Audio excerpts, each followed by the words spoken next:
ಸ್ನೇಹಿತರೆ ನಮಸ್ಕಾರ. ನಾನು ನಿಮ್ಮ ರಮದಾನ್. ಎಲ್ಲರೂ ಹೇಗಿದ್ದೀರಾ ಫ್ರೆಂಡ್ಸ್? ಎಲ್ಲರೂ ಚೆನ್ನಾಗಿದ್ದೀರಾ ಅಂದ್ಕೊಳ್ತೇನೆ. ಮತ್ತು ಇವತ್ತು ಒಂದು ತುಂಬ ಮುಖ್ಯವಾದಂತಹ ವಿಷಯ ಇತ್ತು, ಅದಕ್ಕೋಸ್ಕರನೇ ಈ ವಿಡಿಯೋ ಮಾಡ್ತಾ ಇದ್ದೇನೆ. ಏನಂದರೆ ಫ್ರೆಂಡ್ಸ್, ನಮ್ಮ ನೂತನ RDPR ಮಿನಿಸ್ಟರ್ ಈಶ್ವರ್ ಖಂಡ್ರೆ ಅವರು ಒಂದು ತುಂಬ ಮುಖ್ಯವಾದಂತಹ ಒಂದು ಡಿಸಿಷನನ್ನು ತಗೊಂಡಿದ್ದಾರೆ. ಅದ್ರ ಬಗ್ಗೆನೇ ಈ ವಿಡಿಯೋದಲ್ಲಿ ಮಾತಾಡೋಣ. ಅದಕ್ಕಿಂತ ಮುಂಚೆ ಇನ್ನೂ ನನ್ನ ಚಾನಲನ್ನು ಯಾರೆಲ್ಲ ಸಬ್ಸ್ಕ್ರೈಬ್ ಮಾಡ್ಕೊಂಡಿಲ್ಲ, ಪ್ಲೀಸ್ ಸಬ್ಸ್ಕ್ರೈಬ್ ಮಾಡ್ಕೊಳ್ಳಿ. ಹಾಗೇನೇ ನನ್ನ ವಿಡಿಯೋಸನ್ನು ಶೇರ್ ಮಾಡೋ ಮುಖಾಂತರ ನನಗೆ ಸಪೋರ್ಟ್ ಮಾಡಿ ಅಂತ ಹೇಳ್ತಾ ಫ್ರೆಂಡ್ಸ್, ನಾವು ಟೈಮ್ ವೇಸ್ಟ್ ಮಾಡೋದು ಬೇಡ, ವಿಡಿಯೋಗೆ ಎಂಟರಾಗೋಣ. ಏನಂದರೆ, ನಮ್ಮ ಗ್ರಾಮ ಠಾಣಾ ವ್ಯಾಪ್ತಿಯ ತುಂಬ ಜನ ಫೋನ್ ಮಾಡಿ ಕೇಳ್ತಾ ಇದ್ರು ನನಗೆ, ಸರ್ ನಾವು ಮನೆ ಕಟ್ಕೊಂಡಿದ್ದೀವಿ, ಅದಕ್ಕೆ ನಮಗೆ ಯಾವುದೇ ದಾಖಲೆ ಇಲ್ಲ, ನಾವು ಸೈಟ್ ಇದೆ ನಮ್ಮದು, ಅದಕ್ಕೆ ಯಾವುದೇ ದಾಖಲೆ ಇಲ್ಲ, ಮತ್ತು ಜಮೀನಿದೆ, ಅದಕ್ಕೆ ಯಾವುದೇ ದಾಖಲೆ ಇಲ್ಲ.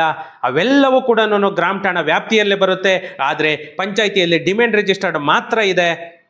ಇದಕ್ಕೆ ನಮ್ಮ ಪಂಚಾಯಿತಿಯಲ್ಲಿ ಈ ಸ್ವತ್ತು ಮಾಡ್ತಾ ಇಲ್ಲ, ಅಪ್ಲಿಕೇಶನ್ ತಗೊಳ್ತಾ ಇಲ್ಲ ಅಂತ ಹೇಳ್ಬಿಟ್ಟು ತುಂಬ ಜನ ನನಗೆ ತುಂಬ ಕಾಲ್ಸ್ ಮಾಡ್ತಾ ಇದ್ರಿ. ಅದೆಲ್ಲದಕ್ಕೂ ಕೂಡ ಇವಾಗ ಈಶ್ವರ್ ಖಂಡ್ರೆ ಅವರು ಒಂದು ಪೊಲೀಸ್ ಸ್ಟಾಪನ್ನು ಇಡ್ತಾ ಇದ್ದಾರೆ.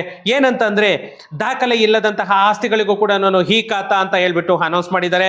ಗ್ರಾಮೀಣ ಠಾಣಾ ಗ್ರಾಮ ಠಾಣಾ ವ್ಯಾಪ್ತಿಯಲ್ಲಿ ಬರುವಂತಹ ಪ್ರಾಪರ್ಟಿಗಳಿಗೆ ಒಂದು ಬಾರಿ ಅನುಷ್ಠಾನ ಅಂತ ಹೇಳಿಬಿಟ್ಟು ಒಂದು ಅನೌನ್ಸನ್ನು ಮಾಡಿ ನಮ್ಮ ಈಶ್ವರ್ ಖಂಡ್ರೆ ಅವರು ಪ್ರತಿಯೊಂದು ಗ್ರಾಮ ಠಾಣಾ ವ್ಯಾಪ್ತಿಯಲ್ಲಿ ಬರುವಂತಹ ಪ್ರಾಪರ್ಟಿಗಳಿಗೆ, ಅಂದರೆ ಸೈಟ್ ಆಗ್ಬೋದು, ಮನೆ ಆಗ್ಬೋದು, ಯಾರು ಪೊಸಿಷನ್ನಲ್ಲಿ ಇರ್ತಾರೆ, ಯಾರು ಟ್ಯಾಕ್ಸನ್ನು ಪೇ ಮಾಡ್ತಾ ಇರ್ತಾರೆ, ಯಾರ ಹತ್ರ ಡಿಮ್ಯಾಂಡ್ ರಿಜಿಸ್ಟರ್ಡ್ ಒಂದು ಇರುತ್ತೆ, ಅಲ್ಲಿ ಬುಕ್ ಎಂಟ್ರಿ ಒಂದಿತ್ತು ಅಂತಂದರೆ ಸಾಕು, ಅಂಥವರಿಗೂ ಕೂಡ ಈ ಖಾತಾವನ್ನು ಕೊಡಬೇಕು ಅಂತ ಹೇಳ್ಬಿಟ್ಟು ಅಧಿಕಾರಿಗಳಿಗೆ ಖಡಕ್ ಸೂಚನೆಯನ್ನು ಕೊಟ್ಟಿದ್ದಾರೆ ನಮ್ಮ ನೂತನ RDPR ಮಿನಿಸ್ಟರ್ ಈಶ್ವರ್ ಖಂಡ್ರೆ ಅವರು. ಈ ಗ್ರಾಮ ಠಾಣಾ ವ್ಯಾಪ್ತಿಯಲ್ಲಿ ಬರುವಂತಹ ಮನೆಗಳಿಗೆ ಈ ಸ್ವತ್ತು ನೀಡುವಂತಹ ಸಂಬಂಧ ನಿಯಮಗಳಿಗೆ ತಿದ್ದುಪಡಿ ಮಾಡಲು ಸೂಚನೆಯನ್ನ ನೀಡಲಾಗಿದೆ ಅಂತ ಹೇಳ್ಬಿಟ್ಟು ಕೂಡ ನಮ್ಮ ಈಶ್ವರ್ ಖಂಡ್ರೆ ಅವರು ಮೀಡಿಯಾ ಮುಂದೆ ಮಾತಾಡಿದ್ರು.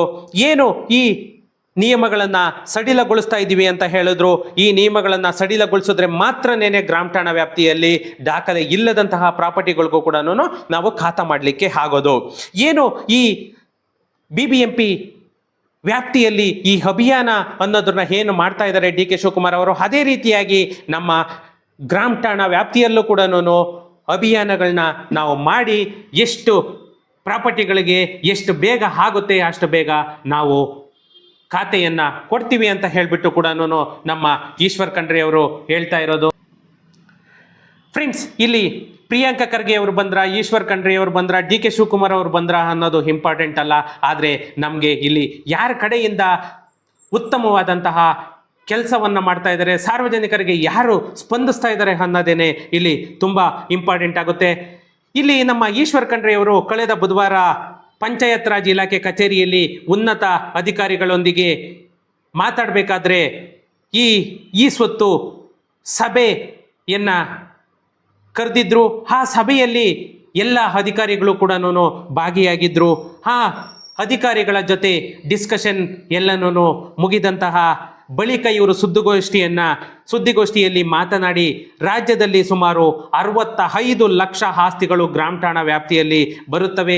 ಇವು ಅವರಿಗೆ ಪೂರ್ವಜರಿಂದ ಬಂದಿರುವಂತಹ ಬಳುವಳಿ ಕೂಡ ಆಗಿರಬಹುದು. ಕೆಲವರ ಬಳಿ ಈ ಸ್ವತ್ತಿಗೆ ಸಂಬಂಧಿಸಿದಂತೆಯೇ ಯಾವುದೇ ದಾಖಲೆ ಕೂಡ ಇಲ್ಲ. ಹೀಗಾಗಿ ಒಂದು ಬಾರಿ ಕ್ರಮವಾಗಿ ನಿಯಮಾವಳಿ ಸರಳೀಕರಣ ಮಾಡಿ ಸಾರ್ವಜನಿಕರ ಆಸ್ತಿಗಳಿಗೆ ಅವರ ಆಕ್ಷೇಪಣೆಯಂತೆ 100 ದಿನಗಳ ಒಳಗಾಗಿ ನಾವು ಗ್ರಾಮ ಠಾಣಾ ಆಸ್ತಿಗಳಿಗೆ ಅಭಿಯಾನದ ರೀತಿಯಲ್ಲಿ ಈ ಖಾತಾ ವಿತರಿಸಲು ಸೂಚನೆಯನ್ನು ನೀಡುವುದಾಗಿ ಆಶ್ವಾಸನೆಯನ್ನು ಕೂಡ ನಮ್ಮ ಈಶ್ವರ್ ಖಂಡ್ರೆ ಅವರು ನೀಡಿದ್ರು. ಈ ಗ್ರಾಮ ಠಾಣಾ ವ್ಯಾಪ್ತಿಯಲ್ಲಿ ಬರುವಂತಹ ಜನರಿಗೆ ತೊಂದರೆ ಆಗದ ರೀತಿಯಲ್ಲಿ ಮತ್ತೆ ಸರ್ಕಾರದ ಆಸ್ತಿ ಖರಾಬು, ಗೋಮಾಳ ಇತ್ಯಾದಿಗಳನ್ನು ಸಂರಕ್ಷಿಸಿಕೊಂಡು ಸ್ವಾಧೀನದಲ್ಲಿ ಇರುವವರಿಗೆ ಖಾತಾ ನೀಡಲು ನಿರ್ಧಾರ ಮಾಡಲಾಗಿದೆ ಅಂತ ಕೂಡ ಹೇಳಿದ್ರು.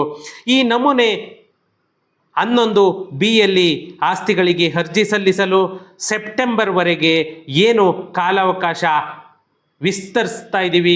ಯಾವ ಲೆಕ್ಕದಲ್ಲಿ ಇವರು ಯಾರಿಗೆ ಕಾಲಾವಕಾಶ ಕೊಟ್ಟಿದ್ದಾರೆ, ಯಾವ ಲೆಕ್ಕದಲ್ಲಿ ಸೆಪ್ಟೆಂಬರ್ವರೆಗೆ ಇವರು ಕಾಲಾವಕಾಶವನ್ನು ವಿಸ್ತರಣೆ ಮಾಡ್ತಾ ಇದ್ದಾರೆ ಅನ್ನೋದು ನಿಜವಾಗೂ ಖಂಡಿತ ಅದು ಯಾವ ನೋಟಿಫಿಕೇಶನ್ ಆಗಿದೆ ಅಂತ ಹೇಳಿಬಿಟ್ಟು ಇವರು ಆ ಸುದ್ದಿಗೋಷ್ಠಿಯಲ್ಲಿ ಮಾತಾಡಿದ್ರು, ಅದು ಖಂಡಿತ ನನಗೆ ಇದು ಕ್ಲಾರಿಟಿ ಬಂದಿಲ್ಲ.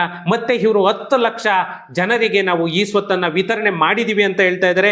ಇನ್ನು 90 ಲಕ್ಷ ಜನರಿಗೆ ನಾವು ಈ ಸ್ವತ್ತನ್ನು ಕೊಡಬೇಕು ಅಂತ ಹೇಳ್ತಾ ಇದ್ದಾರೆ. ಆ 10 ಲಕ್ಷ ಯಾರು ಅನ್ನೋದು ಖಂಡಿತ ನಿಜವಾಗೂ ಕೂಡ ಸರ್ವೆ ಮಾಡಿದ್ರೆ ಅಲ್ಲಿ 1 ಲಕ್ಷ ಕೂಡ ಸಿಗುತ್ತೋ ಇಲ್ವೋ, ಅದು ಕೂಡ ಯಾವುದು ಅಂತಂದ್ರೆ ಮೊದಲಿಗೆ ಯಾರಿಗೆಲ್ಲ ನಮೂನೆ 3 ಬಂದಿರುತ್ತೆ, ಆ ನಮೂನೆ 3 ಬಂದಿರುವಂತವರಿಗೆ ಅಂತಂದ್ರೆ ಪ್ರೀವಿಯಸ್ಲಿ ಯಾರು ಕಂಪ್ಯೂಟರೈಸ್ಡ್ ಟ್ಯಾಕ್ಸ್ ಪೇ ಮಾಡಿರ್ತೀರಾ ಅಂತವರಿಗೆ ಮಾತ್ರನೇ ಈ ಖಾತಾ ಕೊಟ್ಟಿರೋದು. ಮತ್ತೆ ಗ್ರಾಮ ಠಾಣಾ ವ್ಯಾಪ್ತಿಯಲ್ಲಿ ಬರುವಂತಹ ಆಸ್ತಿಗಳಿಗೆ ಇವರು ಈ ಖಾತಾವನ್ನ ಕೊಟ್ಟಿರೋದು. ಇದನ್ನ ನಮ್ಮ ಈಶ್ವರ್ ಖಂಡ್ರೆ ಅವರು 10 ಲಕ್ಷ ಆಸ್ತಿಗಳಿಗೆ ನಾವು ಖಾತಾ ಆಲ್ರೆಡಿ ವಿತರಣೆ ಮಾಡಿದೀವಿ ಅಂತ ಹೇಳ್ತಾ ಇದ್ದಾರೆ. ಇರಲಿ, ಏನು ಈ ಗ್ರಾಮ ಪಂಚಾಯಿತಿ ವ್ಯಾಪ್ತಿಯ ಯಾವುದೇ ವಸತಿ ಬಡಾವಣೆ ಏನು ಈ ರೆಸಿಡೆನ್ಸಿಯಲ್ ಲೇಔಟ್ಸ್ ಮಾಡಿದ್ದಾರೆ, ಆ ಲೇಔಟ್ಸ್ ಏನಾದ್ರೂ ಸರ್ಕಾರದ ಎ ಮತ್ತು ಬಿ ಖರಾಬಿನಲ್ಲಿ ಲೇಔಟನ್ನು ಮಾಡಿದ್ರೆ ಅಂತಹ ಆಸ್ತಿಗಳಿಗೆ ಯಾವುದೇ ಕಾರಣಕ್ಕೂ ಕೂಡ ಈ ಖಾತಾ ವಿತರಣೆ ಮಾಡಬಾರ್ದು ಅಂತ ಹೇಳಿಬಿಟ್ಟು ಅಧಿಕಾರಿಗಳಿಗೆ ಒಂದು ಖಡಕ್ ಸೂಚನೆಯನ್ನು ಕೊಟ್ಟಿದ್ದಾರೆ. ಮತ್ತೆ ಯಾವುದೇ ಸರ್ಕಾರದ ಜಮೀನು ಇದ್ರೂ ಕೂಡ ದಿಶಾಂಕ್ ಆ್ಯಪಲ್ಲಿ ಚೆಕ್ ಮಾಡಿಕೊಂಡು ಅಂತಹ ಆಸ್ತಿಗಳಿಗೆ ಯಾವುದೇ ಕಾರಣಕ್ಕೂ ಕೂಡ ಈ ಖಾತಾ ಮಾಡಬಾರ್ದು, ಈ ಖಾತಾ ಕೊಡಬಾರ್ದು ಅಂತ ಅಧಿಕಾರಿಗಳಿಗೆ ಇವರು ಸೂಚನೆಯನ್ನು ನೀಡಿದ್ದಾರೆ. ರಾಜ್ಯದಲ್ಲಿನ ಸುಮಾರು 5,928 ಗ್ರಾಮ ಪಂಚಾಯಿತಿಗಳು ಏನಿದೆ, ಈ ಗ್ರಾಮ ಪಂಚಾಯಿತಿಗಳಲ್ಲಿ ಸುಮಾರು 1,50,00,000 ಆಸ್ತಿಗಳಿವೆ. ಈ ಪೈಕಿ ಸುಮಾರು 53% ಸ್ವತ್ತುಗಳಿಗೆ ಈ ಸ್ವತ್ತನ್ನು ಆಲ್ರೆಡಿ ನೀಡಲಾಗಿದೆ ಅಂತ ಹೇಳ್ತಾ ಇದ್ದಾರೆ. ಇನ್ನು ಉಳಿದ ಸ್ವತ್ತುಗಳಿಗೆ ಈ ಸ್ವತ್ತು ನೀಡಲು ಸೂಚನೆಯನ್ನು ಕೂಡ ನೀಡಲಾಗಿದೆ ಅಂತ ಈಶ್ವರ್ ಖಂಡ್ರೆ ಅವರು ತಿಳಿಸಿದ್ರು. ಈ ಸಭೆಯಲ್ಲಿ ಇಲಾಖೆಯ ಕಾರ್ಯದರ್ಶಿಗಳಾದಂತಹ ನಮ್ಮ ಸಮೀರ್ ಶುಕ್ಲಾ ಮತ್ತು ಡಿ ರಣದೀಪ್ ಮತ್ತು ನಮ್ಮ ಅರುಂಧತಿ ಚಂದ್ರಶೇಖರ್ ಇವರೆಲ್ಲರೂ ಕೂಡ ಈ ಸಭೆಯಲ್ಲಿ ಭಾಗವಹಿಸಿದ್ರು. ಫ್ರೆಂಡ್ಸ್, ಇಲ್ಲಿ ನಮ್ಮ ಗ್ರಾಮೀಣ ಜನರ ಮತ್ತು ಮಹಿಳೆಯರ ದುರ್ಬಲರ ಹಿತದೃಷ್ಟಿಯಿಂದ ಜುಲೈ 1ರಿಂದ ರಾಜ್ಯದಲ್ಲಿ ವಿಕಸಿತ್ ಭಾರತ್ ರಾಮ್ಜಿ ಅನ್ನೋ ಒಂದು ಯೋಜನೆಯನ್ನು ತರುವುದಾಗಿ ಕೂಡ ನಮ್ಮ ಈಶ್ವರ್ ಖಂಡ್ರೆಯವರು ಹೇಳಿದ್ರು. ನಿಜವಾಗೂ ಕೂಡ ಈ ಥರ ಯೋಜನೆಗಳೆಲ್ಲನೂ ತರ್ತಾ ಇದ್ದರೆ ನಮ್ಮ ಕರ್ನಾಟಕದ ಜನತೆಗೂ ಕೂಡ ಒಂದು ಅನುಕೂಲ ಕೂಡ ಆಗುತ್ತೆ. ಇವರು ಎಲ್ಲನೂ ಒಂದೊಂದು ಹಂತದಲ್ಲಿ, ಯಾಕಂದರೆ ಇವರು ಕೇಂದ್ರ ಸರ್ಕಾರನ ಮಾತ್ರನೇ ಅವಲಂಬಿಸ್ಕೋಬಾರ್ದು. ಸೆಂಟ್ರಲ್ ಸ್ಟೇಟ್ ಗೌರ್ನಮೆಂಟ್ ಏನಿರುತ್ತೆ, ಸೆಂಟ್ರಲನ್ನು ಬಿಟ್ಟು ಸ್ಟೇಟ್ ಗೌರ್ನಮೆಂಟಿಂದ ಏನೇನು ಫೆಸಿಲಿಟಿ ಕೊಡೋಕ್ಕಾಗುತ್ತೆ ಅವೆಲ್ಲದಕ್ಕೂ ಕೂಡ ಒಂದು ಯೋಚನೆಯನ್ನು ಮಾಡಬೇಕು. ಅವಾಗೇ ಯಾವುದೇ ಒಂದು ರಾಜ್ಯ ಆಗಲಿ ಡೆವಲಪ್ಮೆಂಟ್ ಆಗ್ತಾ ಇದೆ ಅನ್ನೋದಕ್ಕೆ ಒಂದು ನಿದರ್ಶನ ಆಗುತ್ತೆ. ಆದರೆ ಇಲ್ಲಿ ಬರೀ ಆಶ್ವಾಸನೆಗಳು ಮಾತ್ರ ಬರುತ್ತೆ, ಬಟ್ ಯಾವುದೇ ಒಂದು ಕಾರ್ಯ ಕೈಗೊಂಡ್ರು ಅಂದರೆ ಅದಕ್ಕೆ ಒಂದು ಪುಲಿಸ್ ಸ್ಟಾಪ್ ಇಡ್ತೀವಿ ಅನ್ನೋದು ಇದಿಲ್ಲ. ನೋಡಿ, ಆನ್ ದಿ ಸ್ಪಾಟು ಎಕ್ಸಾಂಪಲ್ ಹೇಳಬೇಕು ಅಂತಂದರೆ ನಮ್ಮ UP CM ಆಗ್ಬೋದು, ಅಥವಾ ನಮ್ಮ ತಮಿಳುನಾಡು ನೂತನ ಮುಖ್ಯಮಂತ್ರಿ ವಿಜಯ್ ದಳಪತಿ ಆಗ್ಬೋದು, ಇವರಿಗೆಲ್ಲರೂ ಡಿಸಿಷನ್ ತೊಗೊಂಡ್ರು ಅಂತಂದರೆ ಅವ್ರನ್ನ ಕೇಳಿ ಅವ್ರನ್ನ ಅದು ಹೇಳ್ತಾರಲ್ಲ, ಅವ್ರು ಮುಟ್ಟ ಅವ್ರು ಯಾರು ಅನ್ನೋ ಥರ ಹೋಗಲ್ಲ. ಆನ್ ದಿ ಸ್ಪಾಟ್ ಡಿಸಿಷನ್ ತೊಗೊಳ್ತಾರೆ. ಇಲ್ಲಿ ಹಾಗಲ್ಲ, ಸ್ಟೆಪ್ ಬೈ ಸ್ಟೆಪ್ ಹೋಗಬೇಕು. ಫ್ರೆಂಡ್ಸ್, ಈ ಪೊಲಿಟಿಕಲ್ ಬಗ್ಗೆ ಮಾತಾಡ್ತಾ ಇದ್ದರೆ ಟೈಮು ಹೋಗೋದೇ ಗೊತ್ತಾಗಲ್ಲ. ಆದರೆ ಇಲ್ಲಿ ಈ ವಿಷಯ ಏನು ನಾವು ಇಲ್ಲಿವರೆಗೂ ಮಾತಾಡ್ತಾ ಇದ್ವಿ, ಇದು ನಿಜವಾಗೂ ಕೂಡ ಒಂದು ಜನಗಳಿಗೆ ತುಂಬಾ ಒಂದು ಹೆಲ್ಪ್ ಆಗೋವಂಥ ವಿಷಯ.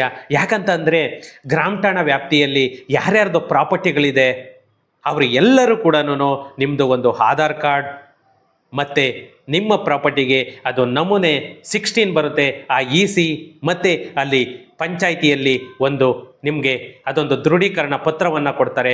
ಅಷ್ಟು ಡಾಕ್ಯುಮೆಂಟ್ ಅಂದರೆ ಮೀನ್ಸ್ ಒಂದು ಸ್ಕೆಚ್ ಇದ್ದರೆ ಸಾಕು. ಆ ಸ್ಕೆಚ್ಚು ನಿಮ್ಮ ಪ್ರಾಪರ್ಟಿಗೆ ಅಲ್ಲಿ ತೊಗೊಂಡ್ರೆ ಸಾಕು, ನೀವು ಗ್ರಾಮ ಠಾಣಾ ವ್ಯಾಪ್ತಿಯಲ್ಲಿ ಬರುವಂತಹ ಆಸ್ತಿಗಳಿಗೆ ನೀವು ಈ ಖಾತಾ ಅಪ್ಲಿಕೇಶನನ್ನು ಹಾಕ್ಬೋದು. ಯಾರ್ಯಾರ್ದು ದಾಖಲೆ ಇಲ್ಲ ಅವರೆಲ್ಲರೂ ಕೂಡ ಅಪ್ಲಿಕೇಶನ್ ಹಾಕಲಿಕ್ಕೆ ಒಂದು ಈಶ್ವರ್ ಖಂಡ್ರೆ ಅವರು ನಮಗೆ ಇವಾಗ ಒಂದು ಅವಕಾಶವನ್ನು ಕೊಡ್ತಾ ಇದ್ದಾರೆ. ಅದೆಲ್ಲರೂ ಕೂಡ ಒಂದು ಸದುಪಯೋಗ ಪಡಿಸ್ಕೊಳ್ಳಿ ಅಂತ ಹೇಳ್ತಾ, ಫ್ರೆಂಡ್ಸ್, ನಿಮಗೆ ರಿಯಲ್ ಎಸ್ಟೇಟ್ ಸರ್ವಿಸು ಏನೇ ಬೇಕಿದ್ರೂ ಕೂಡ ನಮ್ಮ ಆಫೀಸಿಂದ ನಾವು ಮಾಡಿಕೊಡ್ತೀವಿ. ಯಾಕಂದರೆ ನಿಮಗೆ ಪಂಚಾಯತ್ ಖಾತಾ ಆಗ್ಬೋದು, ಅಥವಾ BBMP ಖಾತಾ ಆಗ್ಬೋದು, ಅಥವಾ ಯಾವುದೇ ಕೋರ್ಟ್ ಕೇಸ್ ಆಗ್ಬೋದು, ಅಥವಾ ನಿಮಗೆ ಒಂದು ಪಾಣಿ ಮಿಟೇಷನ್ ಏನೇ ರಿಯಲ್ ಎಸ್ಟೇಟ್ ಸರ್ವಿಸಸ್ ಇದ್ರೂ ಕೂಡ ನೀವು ನಮ್ಮ ಆಫೀಸಿಗೆ ವಿಸಿಟ್ ಮಾಡ್ಬೋದು. ನಮ್ಮ ಆಫೀಸ್ಗೆ ವಿಸಿಟ್ ಮಾಡಿದ್ರೆ ನಿಮಗೆ ಎಲ್ಲ ರೀತಿಯಂತಹ ಒಂದು ರಿಯಲ್ ಎಸ್ಟೇಟ್ ಸೊಲ್ಯೂಷನ್ ಅನ್ನೋದು ಒಂದು ಸಿಗುತ್ತೆ. ಫ್ರೆಂಡ್ಸ್, ಸಿಗೋಣ ನೆಕ್ಸ್ಟ್ ವಿಡಿಯೋದಲ್ಲಿ. Thank you.